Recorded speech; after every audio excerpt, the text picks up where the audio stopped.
பண்ணிட்டேன், நல்ல சந்தோஷம் தான், நல்லா பண்ணட்டும். ஆனால் அதெல்லாம் தயவு தட்சணைமின்றி நடவடிக்கை எடுப்பனே. அதெல்லாம் பயப்பட அல்ல, யாரும் உட்காரல பிஜேபியில். தயவு தட்சணைமின்றி மறுபடியும் நெக்ஸ்ட் கார்ட்டூன் போட சொல்லுங்க, மறுபடியும் மத்திய அரசு பிளாக் பண்ணும். இது செக்ரட்டரி அவருடைய பவர்ஸை யூஸ் பண்ணி அவர் பிளாக் பண்ணியிருக்கார். மத்திய அரசுக்கு அதிகாரம் இருக்கு. என் பிரதமர் வந்து அமெரிக்காவில் இருக்காரு, நான் அமெரிக்காவிலேருந்து பிளேன் ரிட்டர்னே ஆகலை. பிரதமர் கையில் விலங்கு போட்டு வச்சுட்டு ட்ரம்ப் அப்படியே உட்காந்து கேலி பண்ணுற மாதிரி இருக்கும். இந்த முதலமைச்சர் அவங்க ஏதாச்சும் சொன்னாவே 4 மணிக்கு காலையில் வந்து அரெஸ்ட் பண்ணுற முதலமைச்சர் பிஜேபி தொண்டனை இவர் சொல்றாரு கருத்து சுதந்திரத்தை பற்றி. இவர் சொல்றாரு முதலமைச்சர் எதுக்கெல்லாம் பிஜேபி கட்சியினுடைய தொண்டனை அரெஸ்ட் பண்றாங்கிற கார்ட்டூன் நான் போடுறேன். அண்ணே, பிரஸ் கவுன்சில் ஆஃப் இந்தியா கைட்லைன்ல என் லெட்டர்ல தெளிவாக எழுதியிருக்கு.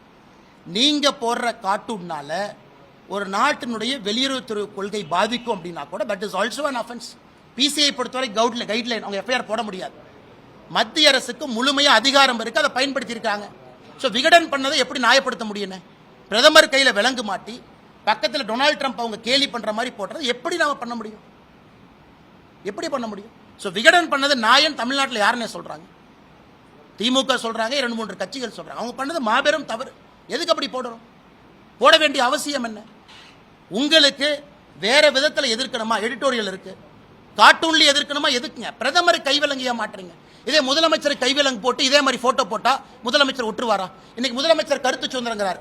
நாளைக்கல்ல என் செல்போன்ல நான் ஒரு கார்ட்டூன் போடுறேன். நம்முடைய முதலமைச்சர் கைவிலங்கு போட்டு பக்கத்தில் ஒரு டாஸ்மாக் கடையை போட்டு உட்கார வைக்கிறேன். அதை நீங்க ஏத்துக்குவீங்களா? நான் முதலமைச்சர் கைவிலங்கு போட்டு விட்டுறேன் என் கார்ட்டூன்ல. பக்கத்தில் டாஸ்மாக் கடையை ஒன்று நிறுத்திடுறேன், ஓப்பன் பண்ணி வச்சிடறேன். அதை என் முகநூல்ல போடுறேன். உடனே முதலமைச்சர் தம்மா தும்மான்னு குதிப்பாரா இல்லையா? அப்ப அவருக்கு ஒரு நியாயம், பிரதமருக்கு ஒரு நியாயமா?